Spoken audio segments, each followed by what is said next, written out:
Cindy, thanks for coming on the show. Thanks, Luke. Nice to be here, mate. Awesome. Look, I thought we'd start with maybe a brief intro about what you do and kind of how you got here. Cindy Koehler. My business is Mind Garage. I'm a mindset business coach. For the last 15 years, I've delivered about 10,000 hours worth of mindset coaching to elite professionals and business owners, CEOs, GMs, professional athletes and musicians. Yep. And kind of to look at them, saving them time and money, getting them where they want to go from where they are now. How did I get here? Yeah. Oh, that's a long story, mate. Give us the condensed version. The condensed version. Is there a condensed version? Yeah, studied human movement, went into education, spent 20 years there in secondary and tertiary. Redefined myself as a business owner, spent 25 years in business, created and sold 4 different award-winning businesses, and sold all of that in 2020 and found the coaching space and the mentoring space was something that I'd done for a long period of time. So I love working with people, helping them achieve success. It's kind of the combination of 3 big bodies of work, 20 years in education, 25 years in business, and I've meditated since I was 21. So that's nearly 40 years of mindset, mindfulness, personal growth work. So it's a beautiful combination of those 3 bodies of knowledge, how I can add value in this stage in my life. Yeah, fantastic. I mean, this is all stuff I love. I love personal development. I'm also a meditator. So, let's get into it. I wanted to start by talking about identity. Mm-hmm. I've heard you speak a lot about who are you being as foundational. How do you define identity? What is identity? Great question, Luke. Identity is essentially how we see ourselves in this world. So it's based in the ego, in the the 3 parts of the ego, the id, the ego, the superego, in terms of the beliefs that we have, how we function with other human beings, and the roles that we play in our lives within the community that we find ourselves in. Mm-hmm. So it's not one simple thing, because it tends to be, I can see your face in this space, when we're in different environments, we will find that we will change our identity to suit that environment at times. Interesting. So how does, I guess, identity connect with thoughts, meditation and behaviour? And I know that's a very out there question, but how does that sit with you? Well, essentially the way that our brain works is that we have a thought, and that thought leads to a feeling, and that feeling generally comes back and increases our thinking about that thing, which increases our emotional state about that thing, which goes in a cycle of building greater thinking and greater thoughts and feelings about whatever it is that we're thinking about. So let's say, for example, I come here, and in driving here to this podcast, someone pulls out in front of me in the car, right? So one of my options is I could think that person is a such and such, and I could have a feeling associated with that of anger. And I could then go back and think even more about that person, how they nearly killed me, and, my God, what were they thinking? And all BMW X5 drivers are this, and that creates even more anger. And then I get even more thinking about it, and I carry that over into maybe the coffee shop that I go to. The person spills my coffee, and I think, today's going to be bad because someone's pulled out in front of me and my coffee's been affected. So the thinking and the thoughts are a big piece that set up our beliefs. And then how does that drive behaviour, I guess, would be the next part. So like a belief, very simply a belief is a thought you've been thinking for a long period of time. You've had a huge amount of emotion added to it.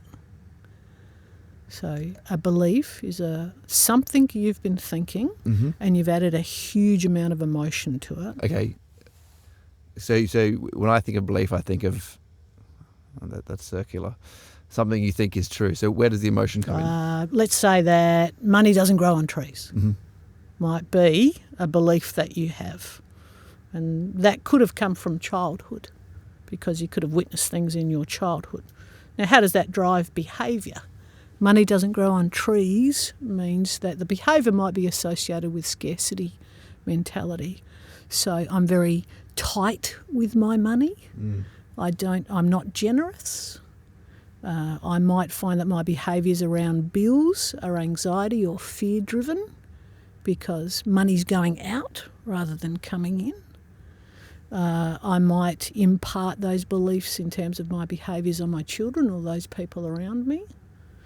It might affect how I work and overwork to try and generate more money. So I go into a cycle of workaholic or workalism in that space because I think money's hard. Money's hard to come by. Yep. And the mass media generates, the scarcity mindset in that space. Generates fear in that as well. Yeah, interesting.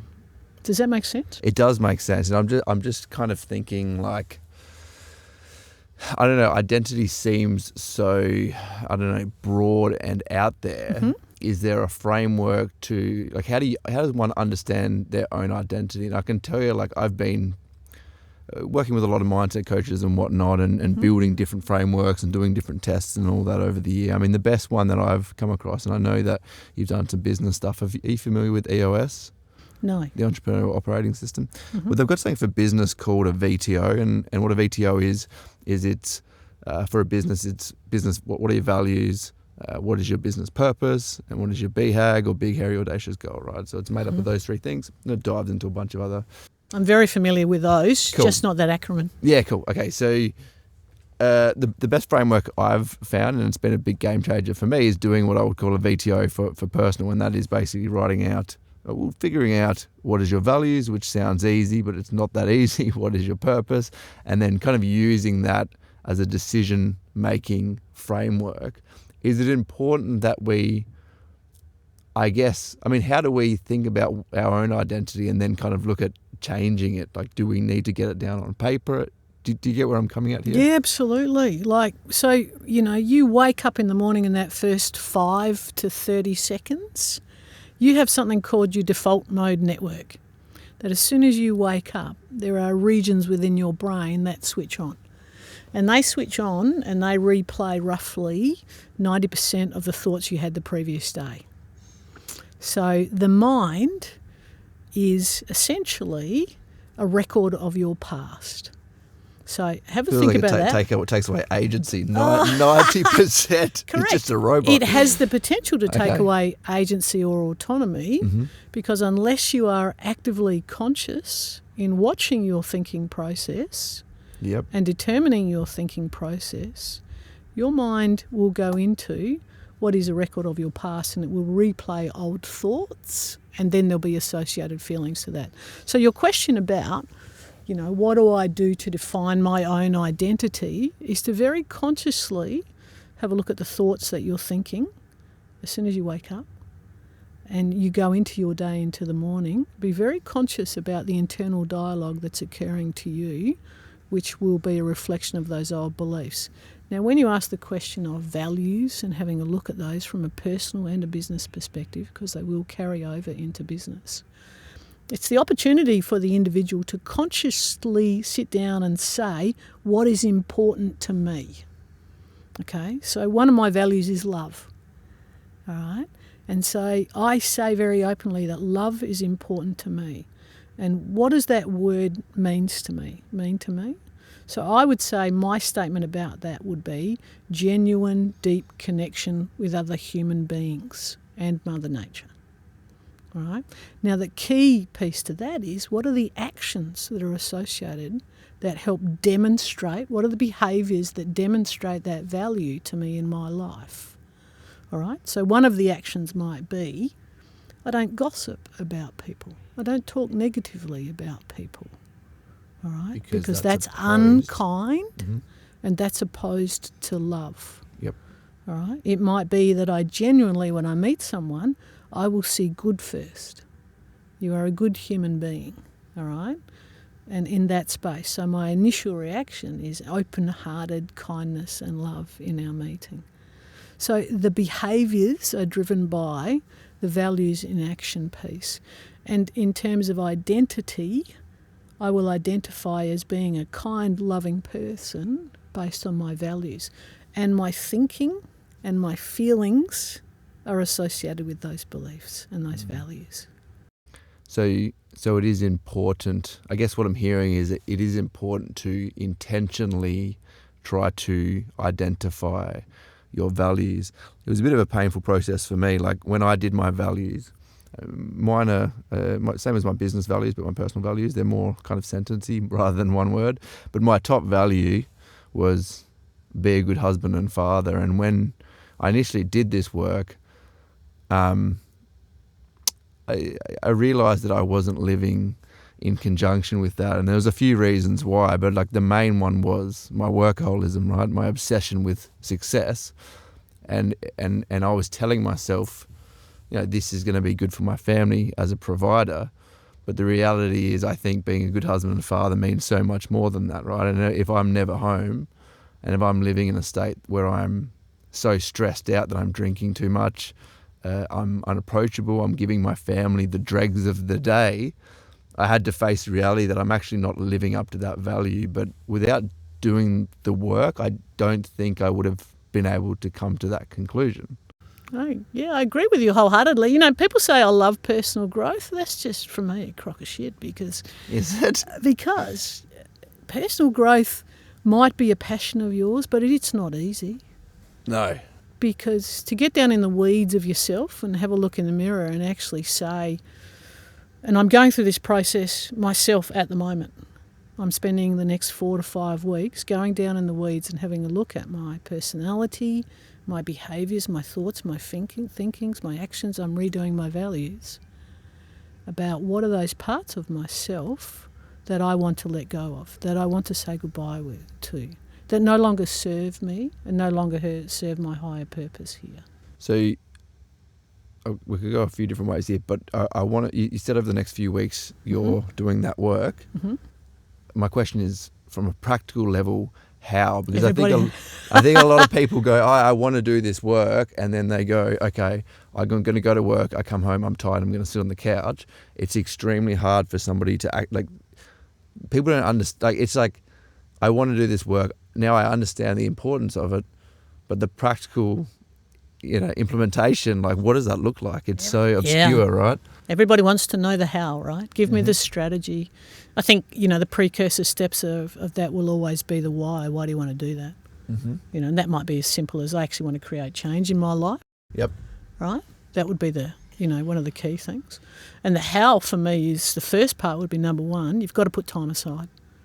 You've got to consciously prioritise putting time aside for this work. So what that looks like for me is saying no to some things that are going outside of myself, that could be attractive, but I'm prioritising this. That would be the first thing.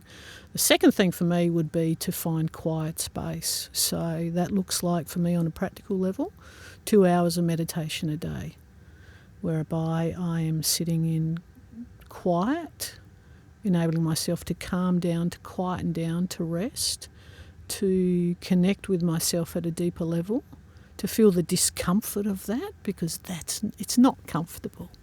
Yeah. In terms of sitting still. My brain goes, get up, do something. Come on, you've got so many things on your list. Come on, you've got to do this, you could do this. And that's easy for me because, like you, I share a high work ethic in that space. That would be the second thing I would do is the quiet meditation. And the third one for me is actually writing. So I'm journaling. What are the key thoughts, and getting to unpack those things about my identity that I want to let go of. So for me, that would be the needs of the ego at the moment. Mm-hmm. For me, the second thing that I can identify is the harsh critic, the strong inner critic. All right, see it, call it out, write down how it plays out in my behaviours and how it comes out in my relationships would be a key thing. Right, those two things are becoming very clear to me at the moment that I want to let go so I can move forward. And I think the fourth thing would be I'm working with a teacher to help guide me through that. So I've got some objectivity. I've got someone that I can say, this is coming up for me. This is coming up in my meditations. This is coming up in my journaling. This is what I'm seeing. This is what I'm feeling. And can you help me with this? Mm-hmm. So that I've got someone who's an expert at working with that level. So that's my coaches and that's my mentors. I want to get into the meditation and journaling stuff later. I mean, just what popped up for me is a bit of a funny insight. Like I'm currently, as we speak, I can hear it in my voice. I'm skating on the edge of burnout. Like I've had a few things go wrong in my business. It's been extremely difficult. And I don't know, there's an ironic thing where it's like, for me, that's the hardest time to carve out those times in my day. Like that's when those habits suffer, but that's the time I need them the most. So it's kind of a brutal irony that's the way my mind works anyway. It is. And like the Zen proverb is, you should meditate for 20 minutes a day unless you're really busy, and then you should meditate for an hour. Right? Oh, that's brilliant. And the answers don't come in what you've always been doing. They will come in you doing something different. Yeah. And the quietness, or some people call it the shadow work or the dark work. You can use whatever new agey term you want. When we seek answers, it's not to go into busyness and do more. The answers will come to us in the quieter spaces of our unconscious and our subconscious mind. Yeah. I have a friend who runs a very large business, and he was going on this tangent that he's not successful enough, and he's comparing himself to the Elon Musks of the world, and he's not happy with where he is.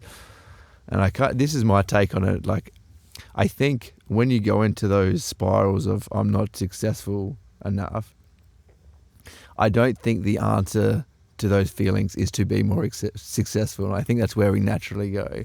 I think it's like to pull back and look at your thought patterns of why you're not feeling successful enough, right? And I think so many of us fall into the trap of going, I'm not good enough, I'm not successful enough, and we just work harder, burn out more, but we're never actually going to get to where we want to be. So we actually have to turn the spotlight around on the thoughts themselves. Yeah, and I think that, the I'm not good enough piece is a piece really worth having a look at. And it's a piece that I live with. Me too. And I think every human does, right? Yeah. It's a key piece for us as humans. And I think, when you have a look at that word success, like what does that really mean for me? Is it at the end of my life when I actually am there? And what will be successful? It won't be all the cars and it won't be all the houses. It'll probably be the relationships. So, right? Yeah. And I don't get me wrong, like I love money. Like I'm all for earning great money, and every business that I work with, that'll be the first thing we start with. You need to get good money in the bank, right? You really do. You need to get great money in the bank. Yeah. Because money gives you choice.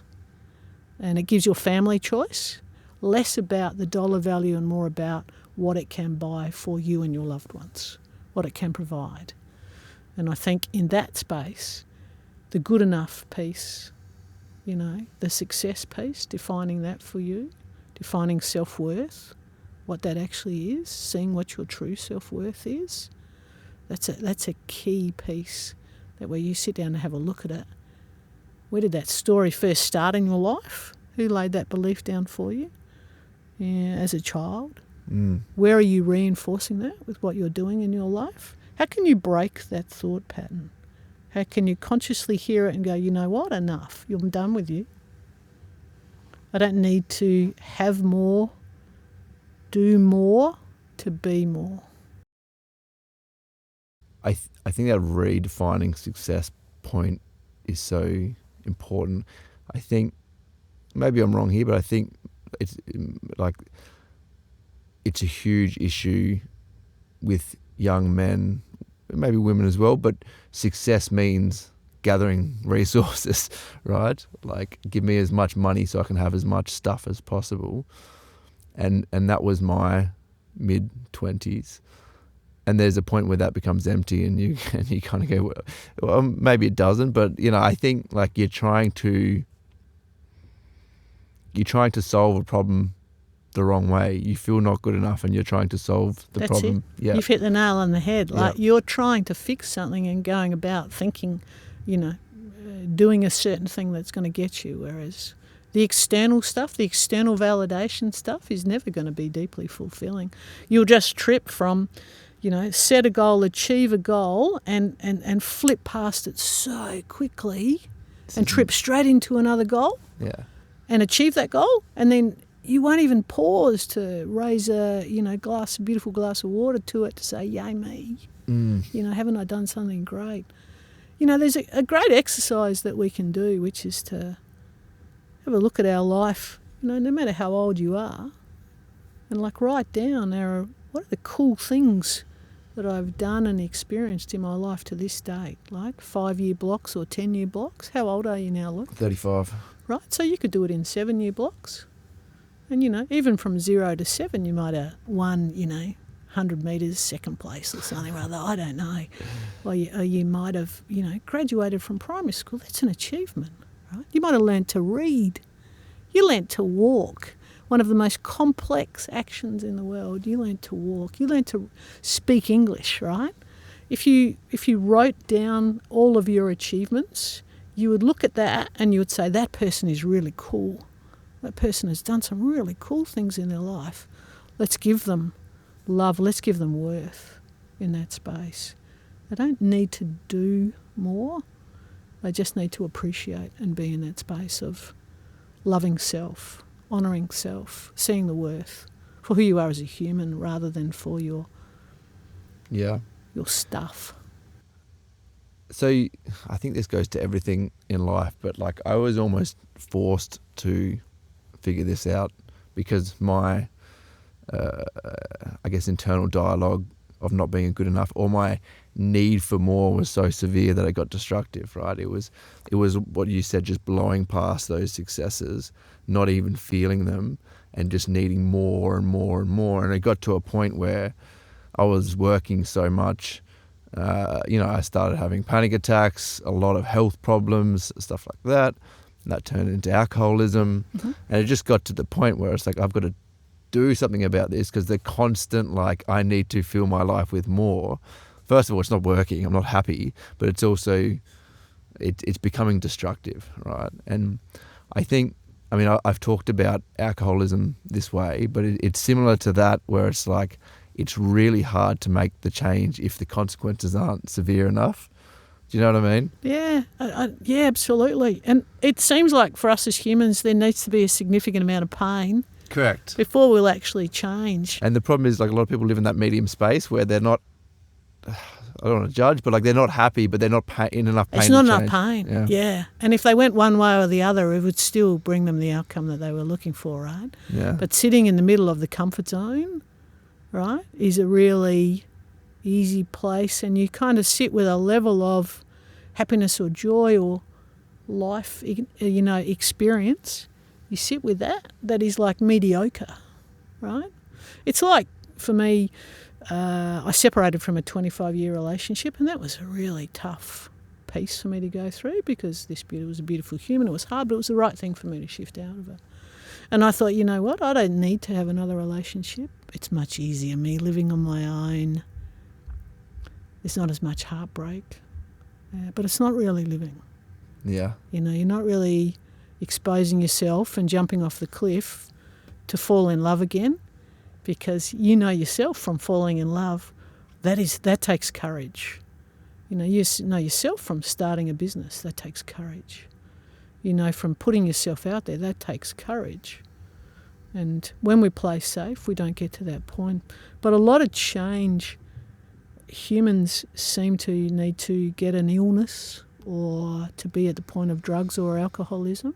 Yeah, that was me. Or to, really be in that pain state. There's the niggle in your lower back, and here's the niggle, here's the niggle, here's the niggle, and then bam, let's blow a disc and see if you'll actually start looking after your body now. Yep. Yeah. So the universal sledgehammer hits hard. Oh, yeah. When we really need to change. But we can change from a place of pleasure. It takes consciousness and it takes intention, and that's the piece about meditation.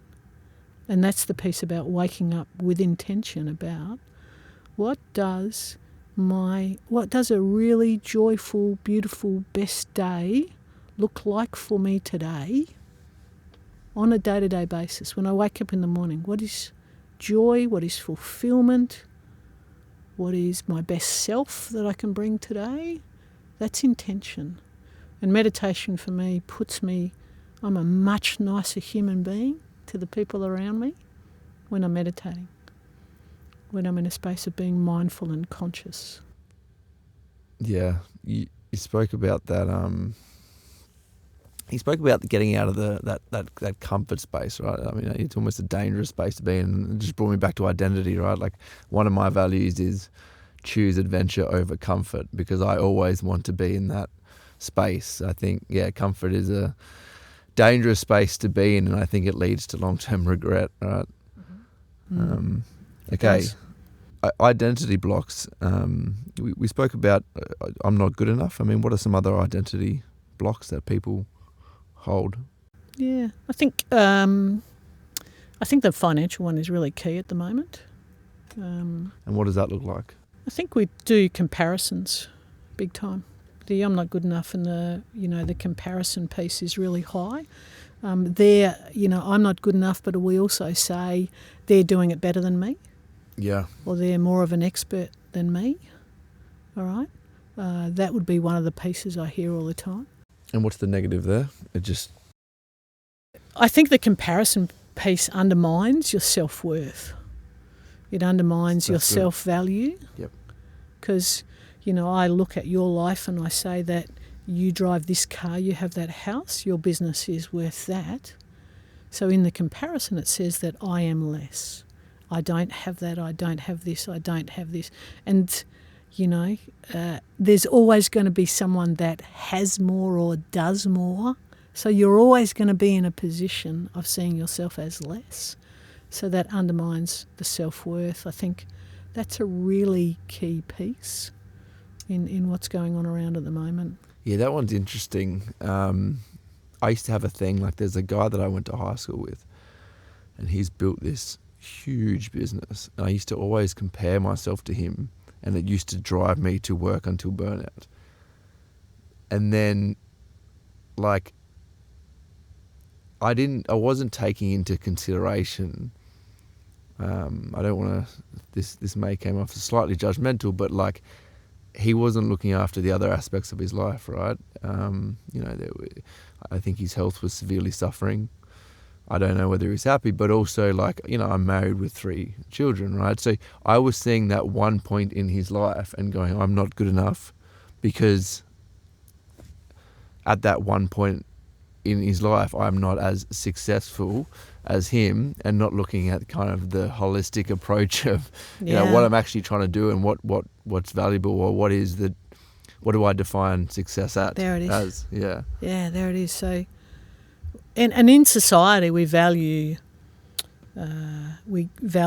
roles, certain roles, dentist, legal, medical, business, entrepreneur. We value that. We value money, dollar value.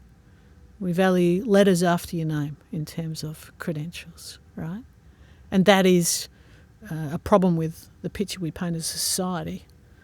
But if you have a look at again and come back to that question about what is success, how do you define it for yourself? What truly is of value in your life? Your relationships with your family, your children as a father, your relationships as a partner, your relationships with your really good friends, those friends that you feel seen and heard as good friendships.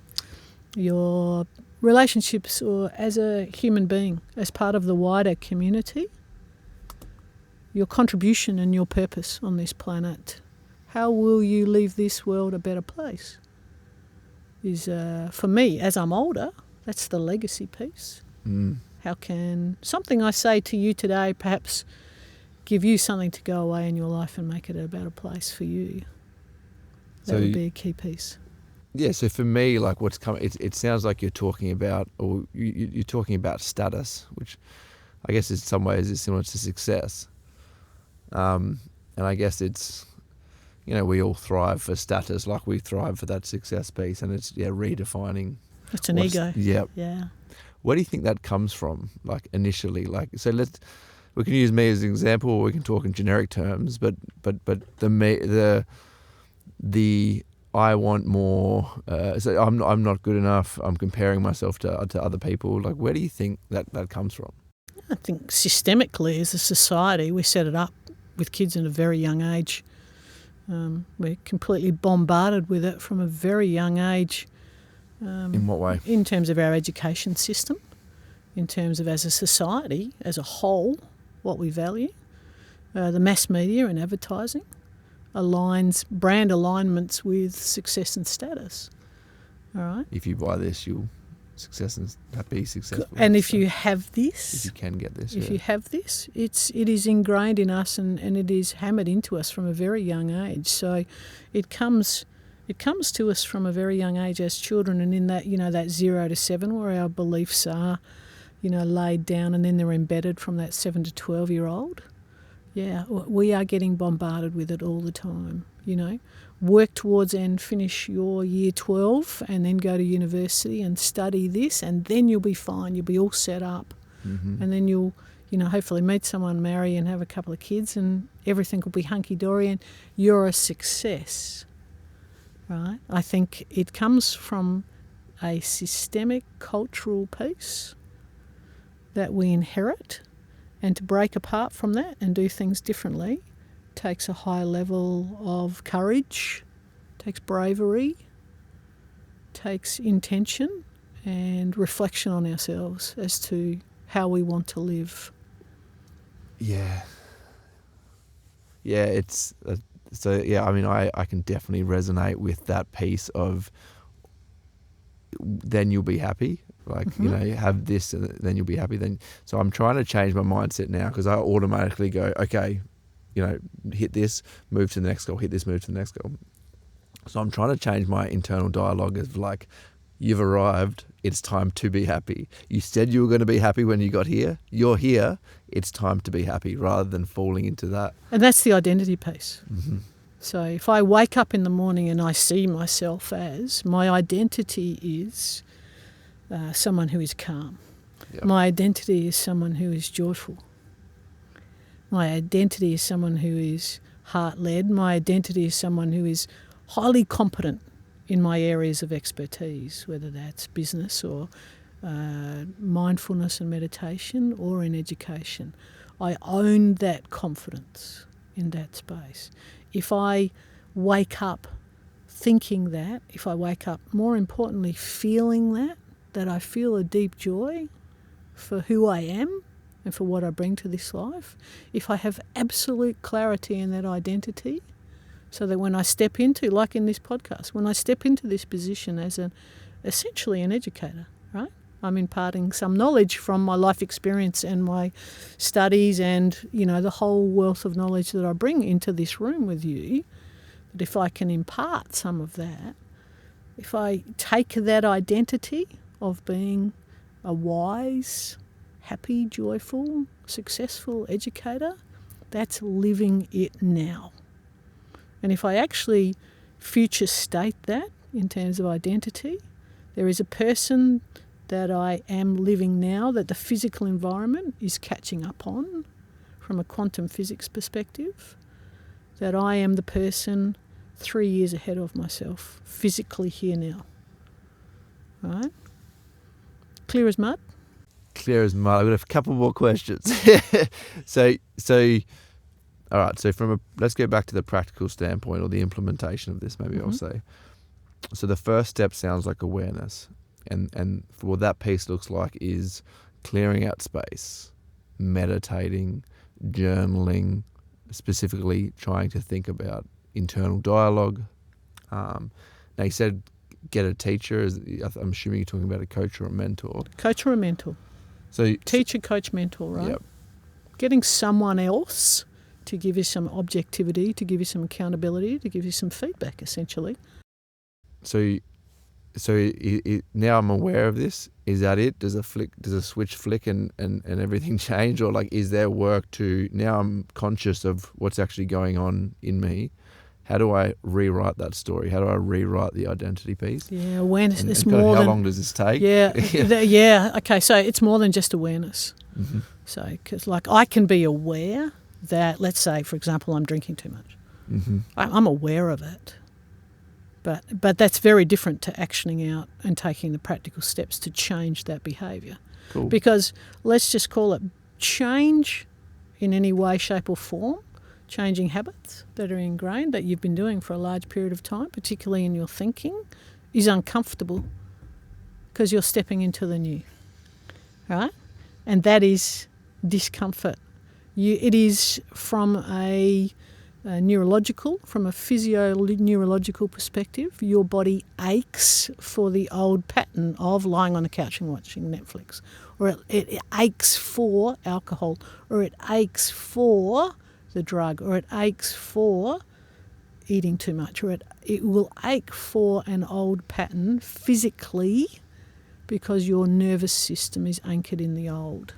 So it is uncomfortable for you to change the pattern. So I wonder if that's from like some natural security perspective or something, right? It's always better the devil you know. I think the old brain, the limbic brain, your brain will essentially put you in a position of safety, and it will, if you step out into the new, your prehistoric, your old part of your brain will say, oh, this is different, go back to the old. It will try and keep you safe. So from a practical perspective, waking up and saying with intention, meditating and then journaling, that first key part is actually putting down, thinking and putting down what isn't working for you, what doesn't work. Right? These are the parts of my identity, these are the parts of myself that aren't working. You know, I am working too much. What need is that meeting in me? Why am I working too much? Right? What is that really about? Let's really unpack that. That's the process of the meditation and the journal, to really unpack that. All right? And by working out what you don't want, what you want to let go, because with every new there has to be a death of some sort. You have to let go of something to bring in the new. So identifying the old, writing it down, getting clear about that. And then there's also, okay, so here's what I don't want. What do I want? Right? Getting really clear about, well, I don't want the alcoholism. I do want a higher level of health. I do want to be in a state of being emotionally calm. I do whatever it is for you. You need to get really clear about that, and that takes time to work that out. So that would be the work. The work would be in the meditating, in the thinking, in the writing, in the documenting, so that you're really clear about, I don't want this, I do want this. And then the implementation of that, the action, is where the third-party coach comes in, because you'll need some accountability when it gets tough. I don't want to go to the gym, right? Whatever new habit you're trying to form. I don't want to drink 2 litres of water a day because it's uncomfortable and I haven't done it before. Now we need some accountability behind that. But I said I would want this, and I'm going to do this for these reasons, and I'll get someone to help me with that change. So change is uncomfortable. That's why the value of a coach in that space. Does that make sense? It absolutely does. And I guess you were kind of getting into goal territory, or I just wanted you to potentially speak about, I guess, goal setting. I guess from a perspective of like the difference between willpower, discipline, white knuckling it, I would say, and is there a difference between kind of that and the identity piece? How does that all fit in together? That's a beautiful question. Not many people know enough to actually ask a question like that. So willpower and discipline have their place to a degree, but they're really short term. They'll work in the short term, they won't work in the long term, because they're a bit like, creatine phosphate in the body. It's really short-term energy and it burns out really quickly. So going back to those deeper reasons why and understanding what you're trying to do, which is the identity piece, is the longer lasting piece. That is kind of like the diesel engine that drives what is the change you're trying to make in your life. So the journaling and the meditation and the writing down, I don't want this, I do want this. Understand your whys behind that.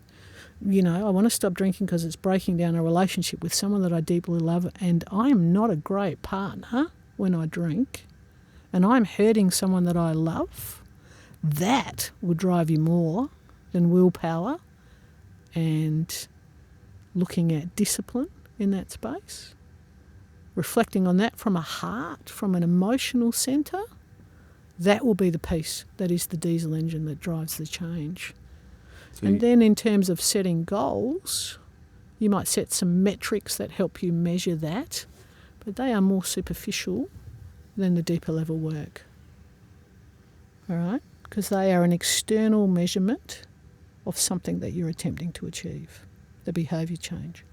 So discipline and willpower are very short term, and you're going to run out of fuel. That identity piece is actually that what drives long term Correct pattern change. Now, what popped into my head, you were speaking about drinking. What initially came to mind was, I guess, self-honesty. I mean, how do you think about self-honesty, right? Because I know people in my life, and I think they refuse to admit and there's, I'm sure there's deeper issues behind this, but I think they refuse to acknowledge the damage some of their patterns or behaviours are doing. Maybe because if they were truly self-honest, they would need to change, right? Maybe I just answered my own question, but I know, how do you think about self-honesty in this space? I think self-honesty, I would use the other word, integrity. Okay. That you do what you say you're going to do. Or honesty is about having a true look at who you are. Yeah. Yeah. We can't force other people to change, right? Yeah, integrity is a funny word, because I feel like integrity is doing what you say you're going to do. Mm-hmm. But I feel like there's a lack of self-honesty, so I don't want to publicly admit that I have an issue and my drinking's leading to bad behaviour. Mm-hmm. So I'm not willing to be self-honest because I see myself as an integral person, and then I'll actually have to follow through with the change. Mm-hmm. I think when we look at other people's behaviours, we just have to accept that we are not responsible for their behaviour. We are only responsible for our behaviour. When we go in and we look outside of ourselves to our relationships and the people around us, there's been very little change that I've been able to affect on other people unless they wanted to change themselves. And my role becomes a collaborator in that, or a mentor in that, or a coach in that, whatever you want to call it. So you don't think you can get people to want to change themselves? They have to be ready. Correct. Okay. Yeah, absolutely. I mean, we influence others around us. You could inspire, or you could influence, or you could demonstrate, for example, to your kids. What you do as a dad is demonstrating to them. You have a strong influence over them. But, as adults, we can't force other people to change. That definitely, that is not a successful path to go down. All right? We can purely influence others through our behaviour and what they see and how they inspire in that space. So I want to speak about thought patterns. So this is something that meditation has really helped me with. You spoke, let's say on the car ride on the way here, somebody pulled out in front of me. The old me 5 years ago, somebody pulled out in front of me, would get frustrated, angry, maybe drop a few F-bombs, and then spiral into a destructive day, walk into the office quite angry. This is where meditation's helped me be aware that I'm about to spiral, right? And I'll still do that, and then I'll catch myself and then think about the practical implications of that anger and whether it's serving me in any way, shape or form, right? So I wanted to ask you about, how do we break the thought patterns that aren't serving us? Is that a matter of awareness and thinking about how is this serving us?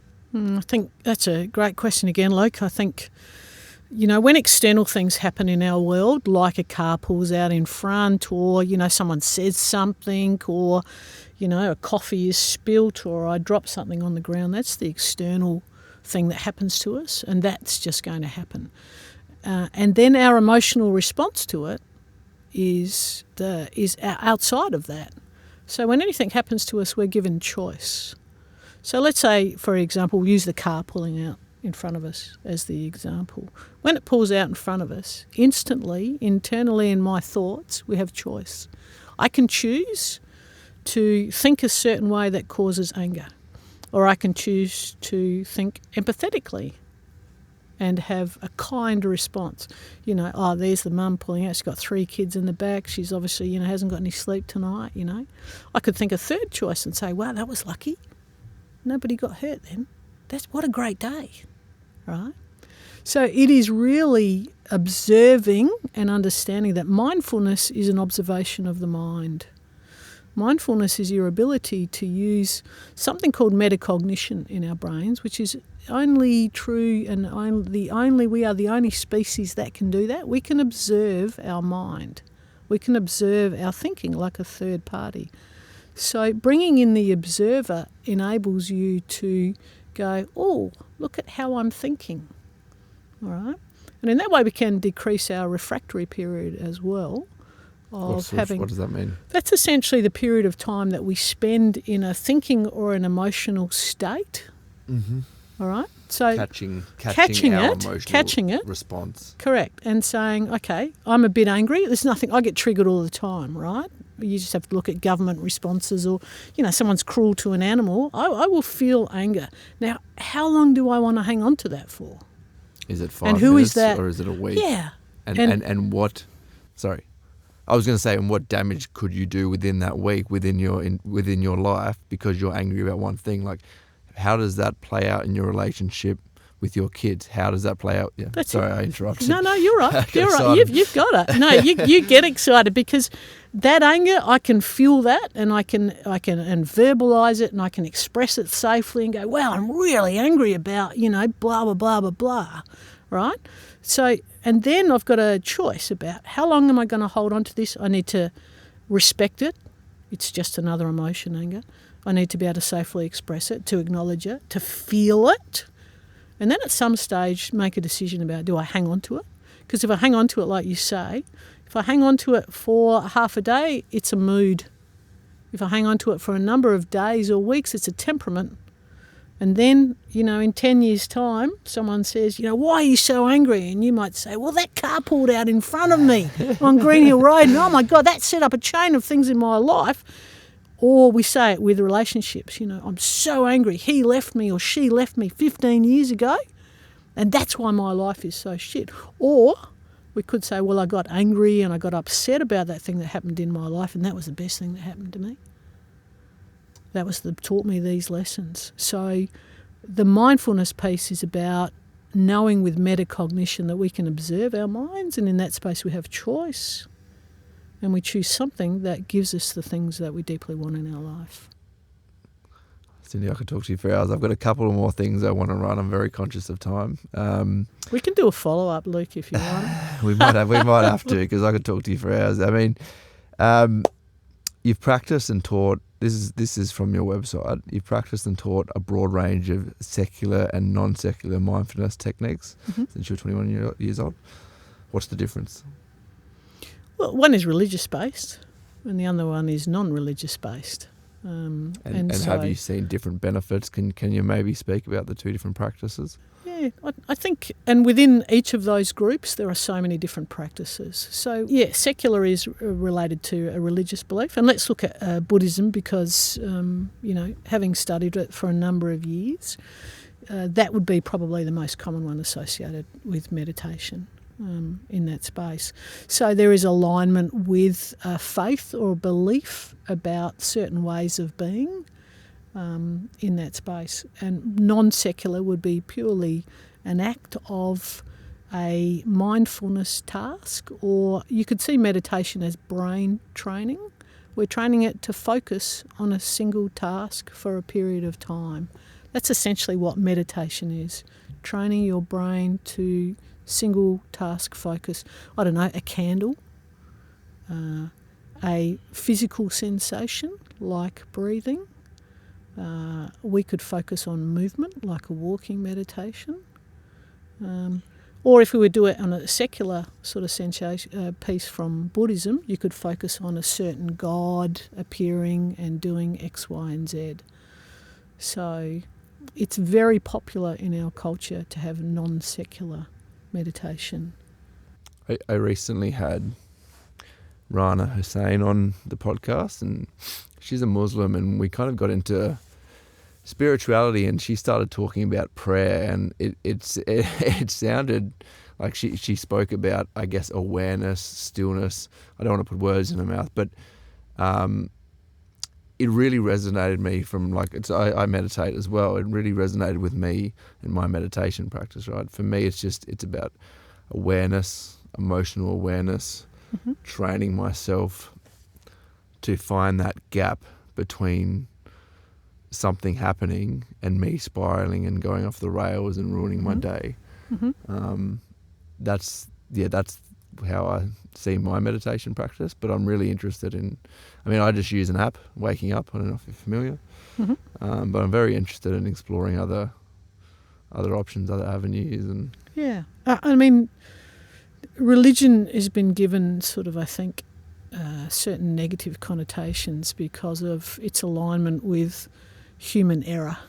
Organised and religions. Organised religions. So, humankind has, I think, taken an essence of what is truly good, and for some areas of religion put some, negative connotations to it. And I think that's just human fault, right? So, and I think in my 20s, I threw the baby out with the bathwater. I think I had such a negative view of organised religion, specific churches, stuff like that, that I just kind of went, spirituality is a waste of time and stupid because it's aligned with these organisations that I don't like. Yeah. And then so I'm kind of trying to I think I'm missing out a lot in life by throwing that out, right? So I'm trying to figure out how to get that back into my life in a secular way. As I said, from moving away from that workaholism, alcoholism, trying to figure out how that all fits. So. Yeah, it's an interesting piece because, coming out as gay myself, I didn't fit the mould within the religious upbringing that I was brought up. I was told that X was right and Y was wrong. And I think that pushed me away from, the essence of what is something, very loving and beautiful and great community and all those sorts of things. But the rules that we have around it are the pieces that drift us away. So, what is the goodness that we can take from those communities, and what is the essence of what is truly good? Call it God, call it universe, call it higher being. You can give it whatever label you want.